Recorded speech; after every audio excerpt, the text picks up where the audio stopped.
You're listening to the Monocle Daily, first broadcast on the 10th of December 2024 on Monocle Radio. Who will run Syria, and what do we do if they're awful? Why elements of the online realm are making a folk hero of an alleged assassin, and what have you asked the internet most often in 2024?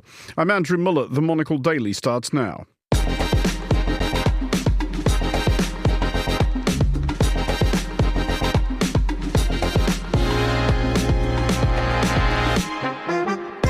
Hello and welcome to the Monocle Daily, coming to you from our studios here at Midori House in London. I'm Andrew Muller. My guests Tessa Szyszkowitz and Ben Kelly will discuss today's big stories, and we'll hear from Croatia, where the government is leaning on landlords to help persuade younger generations to stay put. Stay tuned, all that and more coming up right here on the Monocle Daily.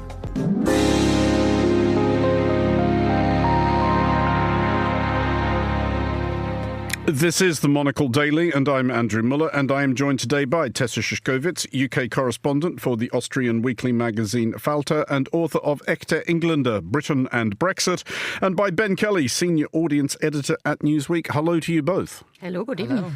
Tessa, to you, first of all, you have a tale of travel-related woe which is going to pluck at the heartstrings of our listeners. I mean, yes. They may even get up a fundraiser. Yeah, it was really sort of tragic. I couldn't return to London to my desk in time on the weekend for the Syrian revolution to cover it from here, because I was actually stuck in Florence, and it was really very sad. For 2 days we couldn't leave. There were too many winds over this island, and so unfortunately I had to stay for another good glass of canny. Why is it, Tessa, that when I get stuck somewhere, it is, to cite an example from this year from real life, Djibouti, and you get stuck in Florence? It's a lifestyle question. Liberal elite. Ben, you have recently been visiting Mexico, but was it not for any more or less long than you originally intended? It was for just exactly the right amount of time. But now I feel jealousy that I couldn't have been trapped there for longer, because it's not exactly great weather conditions here at any time of the year. So, those winds should keep people away all the time. Would you broadly recommend visiting Mexico to people who have not yet done it? Yes, absolutely. Yeah. Great food, great people, great weather, great culture. Which bits of it did you go to? I went to Mexico City, saw an awful lot of things there, did a lot of walking, and then I went to Puerto Vallarta. I went to the beach, and that was also very lovely, sunny. Okay, and Florence, Tessa, I guess we don't need to recommend any further than it already has been recommended. Well, I mean, even in December, it is just great, because you have a beautiful, beautiful, old city around you with beautiful museums, beautiful shops, wonderful restaurants. And as I said, a good bottle of wine can make your sadness go away that you're stuck there. Well, now you are just gloating, and now watch us with a seamless gear change turn to Syria, which is currently stumbling through that always disorienting post-revolutionary stage in between the general rejoicing at the toppling of the previous regime and the internecine squabbling over who or what will replace it. The charge to Damascus was led by Hayat Tahrir al-Sham, or HTS, which started life as an al-Qaeda affiliate known as the Al-Nusra Front. So far, at least, HTS have been making vaguely democratic and pluralistic noises, but one does not require a long memory to recall hearing much the same from the Taliban. Though HTS have named one of their number, Mohammed al-Bashir, as Syria's new prime minister, the government of the UK, for one, is not yet willing to remove HTS from its list of proscribed terror organisations. Ben, this does mean that, in theory, UK officials can't officially talk to HTS. At this stage, is that somewhat impractical? I expect they're not desperate to speak to them just yet. I mean, I've been listening to the politicians doing the rounds in the mornings, Angela Rayner and a few other ones, and they're being very cautious. They're saying, we'll wait, we'll see. They want to know more about these guys and how they behave after they've taken over and taken the reins before they decide whether they want to speak to them or not. And they've indicated that if they do decide they want to speak to them, they can change things very quickly. Tessa, we are hearing certain placatory, ameliorative, moderate statements from HTS and their leader, Abu Mohammed al-Jolani. However, if one takes a bit of a look at Mr. al-Jolani's CV, one does see stints with Al-Qaeda and Islamic State. Slight cause for concern there, you would have to think. Or has he perhaps actually embraced Syria's pluralistic tradition? Well, that's the $1 million question at the moment. But he was not just having sort of closeness over certain periods. I mean, he was basically... He made his career as an Islamist fighter with Al-Qaeda and then Nusra. But we have seen also in this past 8 years a change to the relative moderate in his policies. But if you look at what HTS did in the regions that they controlled, let's say it's not a very good program for a feminist woman like me living there under HTS rule. Having said that, all these terror organization lists that we are speaking about now in the US, in the UK and in the EU, they put HTS on there in 2014. And that's really a difference now to where they are today. So I think... maybe there's a little bit more contact already going on and planned in European capitals, because it's also very important at this moment to get in there, get contact established, and also say how important it is that there's some kind of moderating influence of the European Union coming in there. Because if you think that Turkey is the new strong power in the region now, and you have Iran and Russia weakened, Israel is sort of banging up war drums on the side, and the US is bombarding Syria. So it is such complicated territory now for diplomatic relations. And if we want to help the Syrians to find a better path into the future with a little less violent governments or leaderships, then it would be well advised to talk to these guys, even to al-Jolani, who is maybe not sort of like English countryside mid-England politician from a Democratic Party. But he has the chance to build now something which is a bit less drastic and dictatorial than his predecessor. And we should see that we support that type of transition. Ben, it is a tricky judgment, and many is the government or politician who have got their fingers burnt attempting it. But is there an argument that if you make some gesture of outreach to a figure such as Mr. al-Jolani and HTS, that you can kind of hopefully bring them into a democratic process and make, I guess, better Democrats of them? And I realise that the situations are hilariously non-analogous in so many ways, but the United Kingdom, of course, does have recent experience of making politicians out of terrorists. I mean, it can be done. Yeah, I was just watching that brilliant new TV show, Say Nothing, last night, which is about the Troubles, which may be what you're referencing. Absolutely, you know, there is a record of the United Kingdom bringing people who were basically terrorists in their book into the political sphere in Northern Ireland in order to bring them along and make the place work better. How that works internationally, it's a bit harder. And I suppose as well, the people who've taken charge in Syria are going to be very careful about who they're seen to be associated with, right? Because this new guy was saying, you know, they don't want anything to do with Iran, but surely they also don't want to be seen as a proxy for certain other European countries or so on. They want to be sure that they're being seen as their own people, right? So it's all about what you present, regardless of what's going on behind the scenes. Tessa, we should talk a bit as well before we move on about the political ramifications of this within Europe. We have already seen from a few European countries, possibly most hastily Austria, noises to the effect of, well, cool, everything's fixed now, we can send all these Syrians back home. It's a little early for that, isn't it? I think it's actually shameful. You know, you see...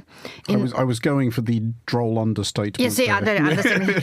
I'm really sorry, but I have this, especially in Austria, they prepared yesterday already a they are starting to check about 40,000 positive asylum decisions that have been taken in the past 5 years. So there were 2 refugee sort of waves coming in 2015-16 and then 21-22. And people, and a lot of these younger asylum-seeking cases were family members.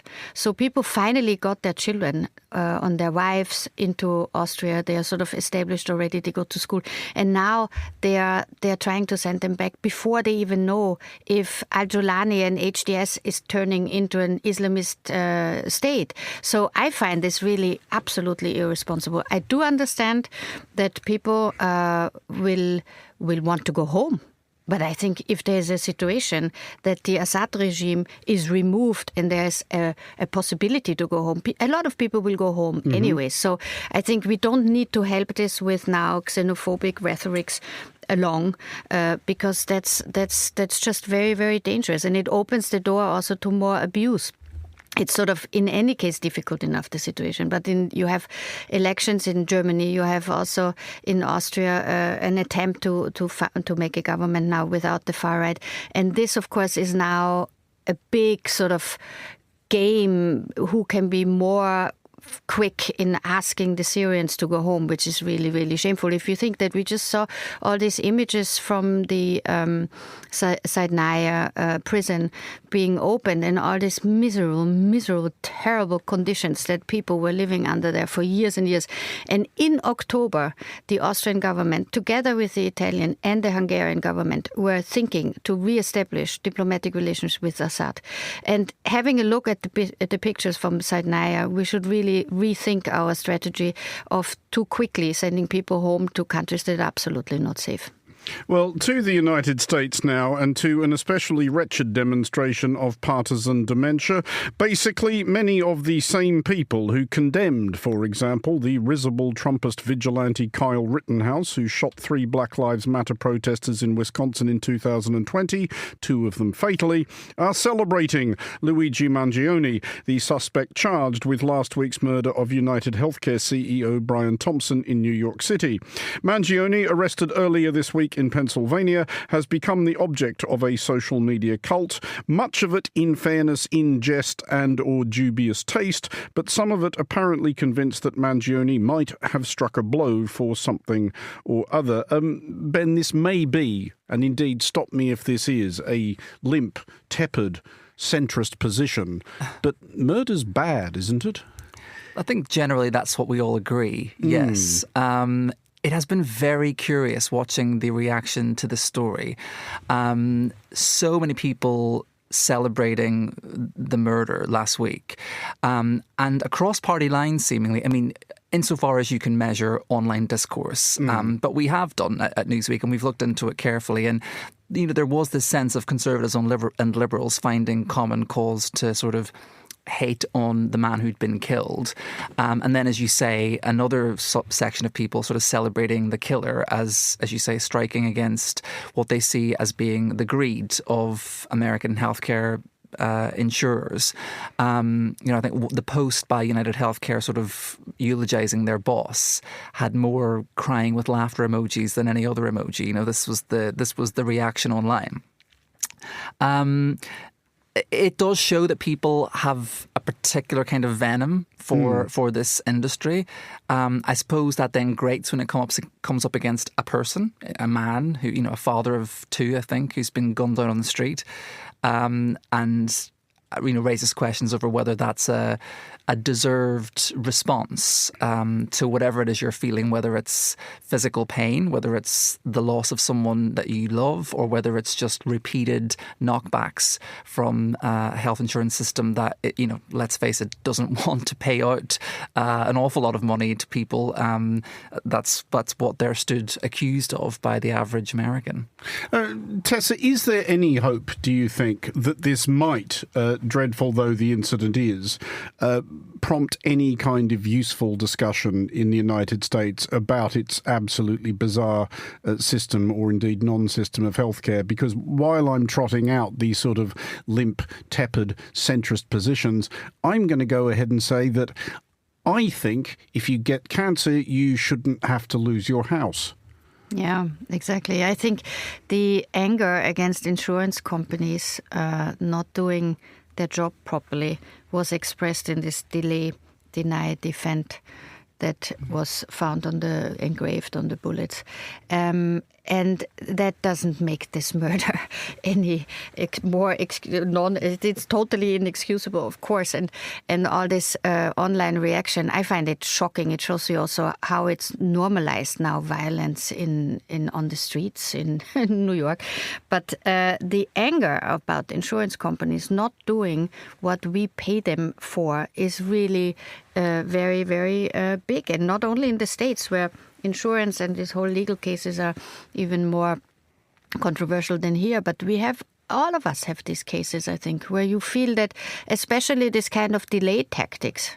You know, you have an insurance claim that just doesn't get dealt with. So I don't know what that case of this kid is, who had a very, very good education at the University of Pennsylvania, and also when we saw the first pictures when they were looking for him, and you thought like, oh, that looks like a really nice guy, actually, that smile that came out under the hoodie.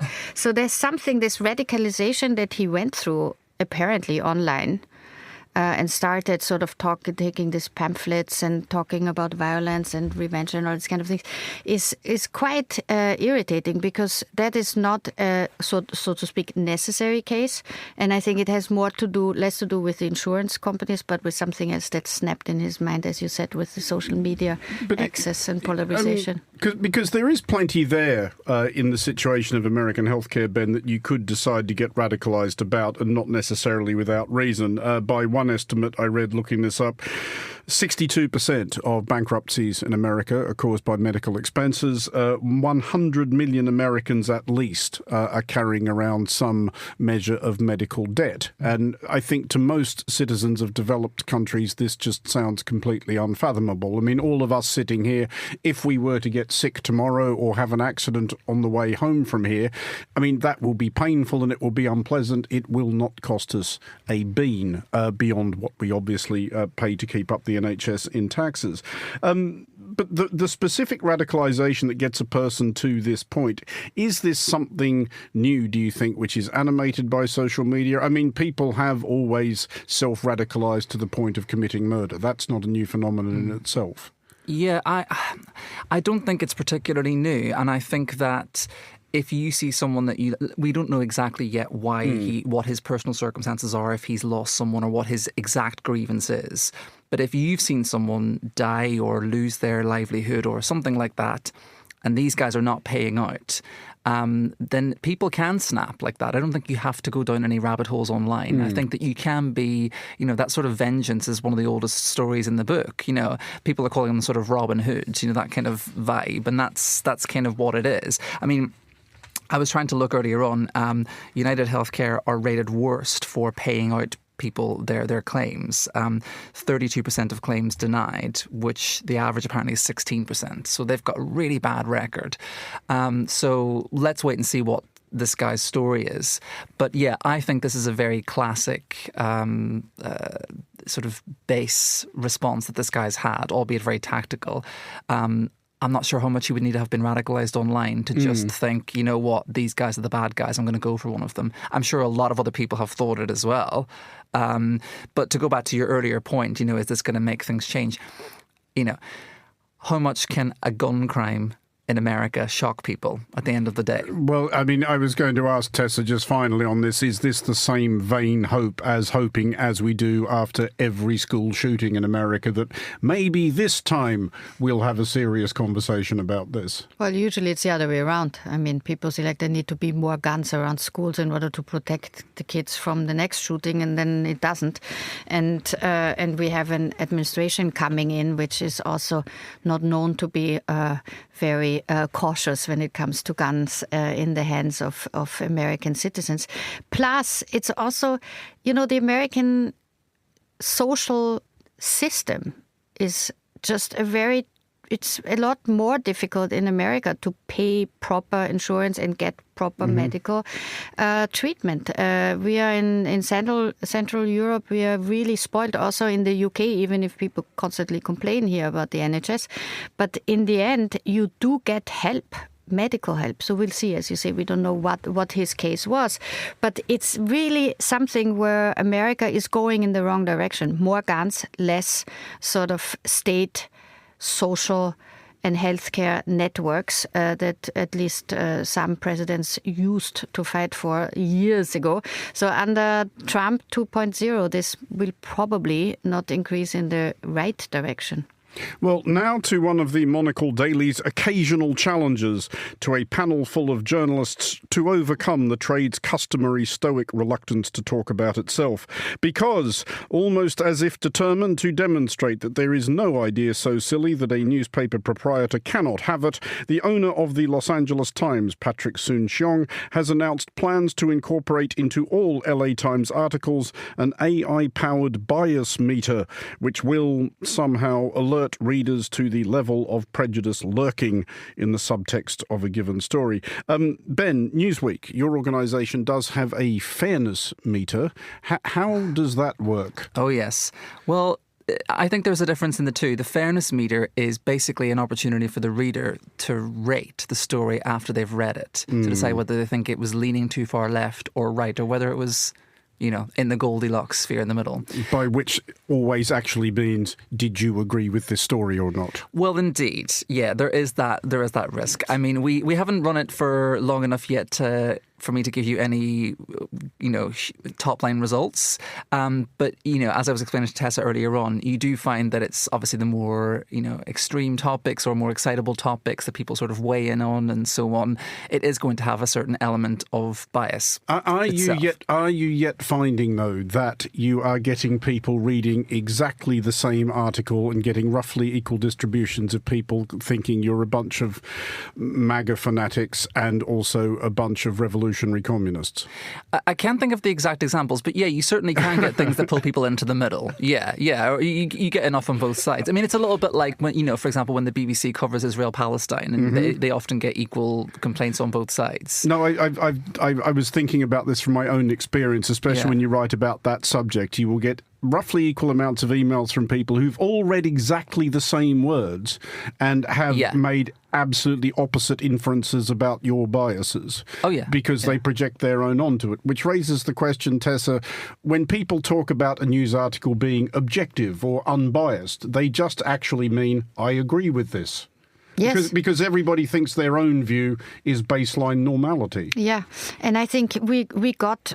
Basically, we all went together in a red hole about this bias question, because what journalism and good journalism is about is not the question if you are a little bit more left-wing or right-wing. It's about facts. And I think we have to really return to the core of our professional understanding that what we should do is inform the public with facts. And then if you have an editorial and you do your thing, and that depends on what media you work for and what opinion you have and what your analysis points to, but it should be based on facts. So this whole question of putting bias meters in, which leads in the end to false balance discussions that you have to mention, even if, you know, there's this old example that you say, one person says like it rains and the other person says there's sun outside. So the answer for a journalist is not to say like, okay, we invite two experts. One says it rains and the other says it sun. But the answer, of course, is go to the street and see if it rains or not. And that's our job. Our job is not to answer to everyone's concerns about if we are biased or not. We should be fact-based. The difficulty with that, it's correct. Obviously, you would like to think this is pretty basic stuff, that journalism should be rooted in facts, but that does not necessarily get you off the bias hook either, though, does it, Ben? Because whenever you write about anything, you can't write absolutely everything about that subject. You are going to make decisions about which facts you put in and which facts you leave out. And biases are involved right there.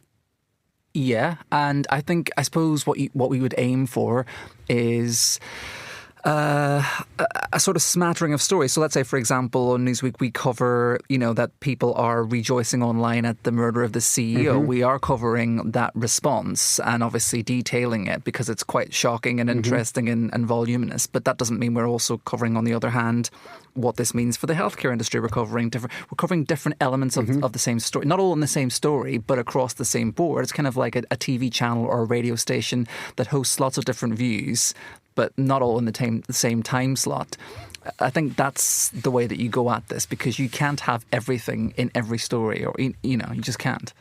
Well, and now to recognition that we have arrived at that point in the calendar at which attention-seeking corporate entities punt round wrap-ups of their year in the hope of being mentioned on prestigious current affairs fora such as this, the Monocle Daily. Google has released its list of top trending searches for 2024, which includes predictably large quantities of terms related to the US presidential election, with a few quirks, such as interest in chocolate muffins, after Norwegian Olympic swimmer Henrik Christiansen expounded upon his fondness for them. And Amazon has released the list of questions most often put to its virtual assistant Alexa, although surprisingly, not one of them is, what manner of derangement possessed me to voluntarily install this creepy and annoying spyware in my own home? Do either of you possess an Alexa or anything similar? I'm so sorry to say that I don't. We used to have one, and then she kind of lost the plot a few years ago, and she continued to play the Adele song Easy on Me without prompt again and again and again until we just had until you hit it with a hammer. Turn off life support, the big switch. That's why I don't have an Alexa. Your Alexa lost its mind. I think so, and I think Adele had a big part in that. But that's extraordinary. Were you Be ever careful concerned what you that say. People will go out and accuse Adele to be. I know. Were you worried that somebody was trying to broadcast some sort of code to you? That's really peculiar. No, I thought maybe it was some sort of big industry scam to get Adele more streaming numbers. Was Easy on Me the biggest selling song of that year? Perhaps. Did it have something to do with the fact that... And it was all because of you. It was, yeah, exactly. No one on earth actually liked it. It was just because it was playing constantly in your kitchen. Yeah. Are these figures here, Tessa, really a measure of anything much? Google did admit that they sort of look for trending topics because if they just released every year these were the most searched items, it would just be, what's the weather going to be like tomorrow? But what is the big surprise here? I didn't really see. I mean, that people Googled Donald Trump or... I was quite surprised by the chocolate muffins thing. No, but the chocolate muffins, I don't know where you have that from. It's all about the Dubai chocolate. That's the thing. These chocolate bars that are filled with pistachios, and they've been invented in Dubai by this influencer woman, and then it's suddenly everywhere. In Vienna, Austria. I did miss the Dubai chocolate discourse. Yeah, I missed it as well. It is a huge, huge trend, and it came over social media, TikTok especially. And now in Vienna, for example, the Turkish shops that make baklava, the traditional one, and they need pistachios to stuff them, and they're delicious, and they cannot afford them anymore because the price for pistachios in Vienna has gone up so high because in Dubai this trend was started. So you imagine you have a little bit of you have a chocolate bar that is basically stuffed with some kind of pistachio thing that you would usually find, a mass of things that you would find in a baklava type of sweet. And that's it, and it works. And this is the power of social media. It will go away probably after a while because people will turn to another new thing, like then your muffins maybe come in as a main trend. I mean, I was surprised because I didn't really think muffins required any further publicity. I thought they were already fairly popular. They've had their moment, I'm sure. Yeah, but they all come of a sudden... it's fashion. I mean, I think this is not really the worst thing that happens with these things. I'm a little bit more scared that you replace the classic search engine now with ChatGPT, and ChatGPT doesn't know yet exactly what the truth is. And so, Google is also AI generated and uses all sorts of things, but there's a little bit more still knowledge and historical idea about it, what facts are and what not. So we'll have to see how this continues. If we are all eating Dubai chocolate next time we meet, then we know that at least it's very difficult to control these trends. In closing then, and I'll ask you first, Ben, would you care to take a punt at what your most searched or said request to the internet was, other than obviously turn that bloody Adele song off? It probably, oh God, when is the next train? Why is the next train late? Google Uber in that order. I think there would be a great many people in this country who could relate to that. Tessa, what about you, other obviously than requests for further information about double chocolate and pistachio? I would say, how can I lose weight? Would be very high up after having eaten Dubai chocolate. Tessa Szyszkowitz and Ben Kelly, thank you both for joining us. Finally, on today's show, when tourism is the largest line item in your country's GDP, something must be seriously wrong if you're trying to make life harder for hospitality.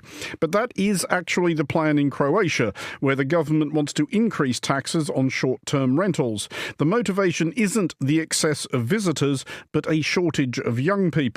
Nudging landlords to offer more long-term lets is one measure the government hopes will encourage young Croatians to return, or at least stop leaving. Our man in the Balkans, Guy Delorne, reports from Croatia's third city, Rijeka, on the Adriatic coast. Yeah, we can begin. It's time for a coffee in Rijeka, Croatia's third largest city. This is where Jakov Juric is training to be a doctor, and he's also head of the Medical Students Association. Croatian society in general doesn't really appreciate the young people. That's probably why young people are constantly just leaving the country. In my village, there was at least like 4,500 people living there. Right now, it's under 3,000. And it's just the matter of time when it's going to happen to bigger cities. When you say that young people aren't appreciated, how does that manifest itself? Well, I think they're not given enough opportunities for work, for life. Prices of living or for apartments, houses and everything is just going up constantly. There's plenty of building work going on as reconstruction work continues following Rijeka's year as European Capital of Culture in 2020. Now, this may seem like a place on the up, but that doesn't mean that its young people are going to stay. They decided that probably they will have the better life and the better chances and the better circumstances there than in Croatia. So that's my problem. Snježana Prilić-Samazija is the rector of the University of Rijeka. I think that the main problem here is that the young people do not perceive that everything depends on them. Many things depends on the politics. Many things depends on whether you are or not a member of one or another party. That you have a kind of support of one or another interest group. Some of those who've left may have gone for good. This pub is about 1,000 miles away from Rijeka, in Weybridge, not far south of London. Croatian architect Veron Medic calls this swish suburb home these days, and he's no regrets about swapping Rijeka for the London commuter belt. I made the right choice. I think I have about 6 or 7 Croatian friends at the moment that are spread around England and studying and working here.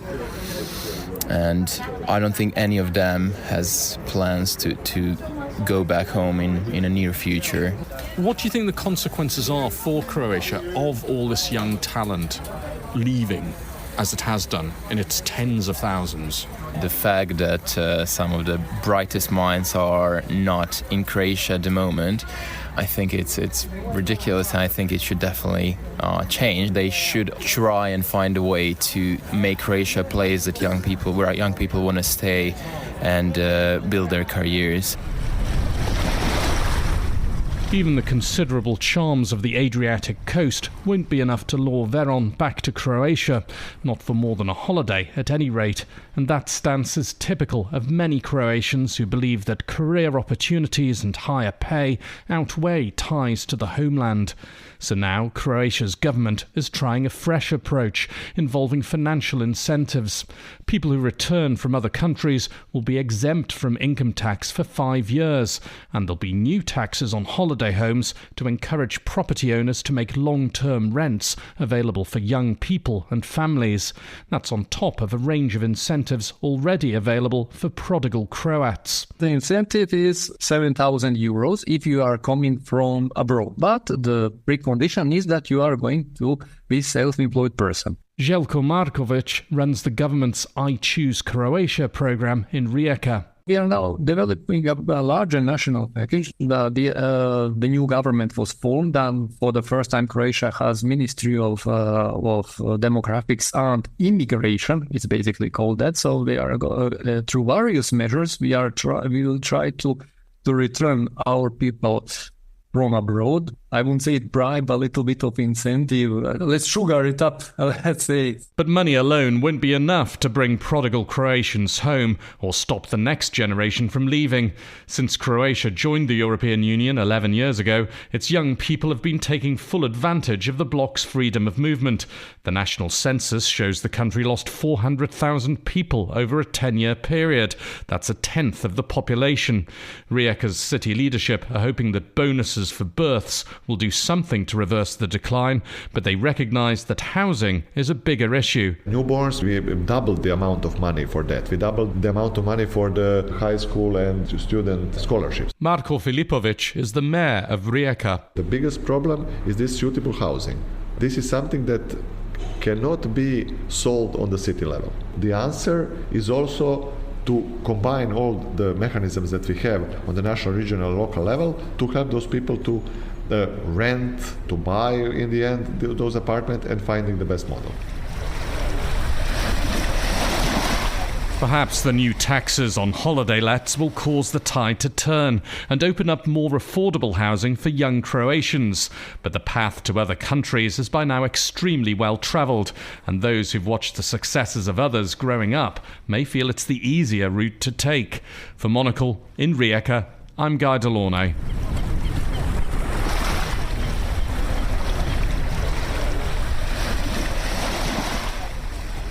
Thank you, Guy. And that is all for this edition of the Monocle Daily. Thanks to our panellists today, Tessa Szyszkowitz and Ben Kelly. The show was produced by Chris Chermak and researched by Maisie Ringer. Our sound engineer was Elliot Greenfield. I'm Andrew Muller here in London. The Daily is back at the same time tomorrow. Thanks for listening.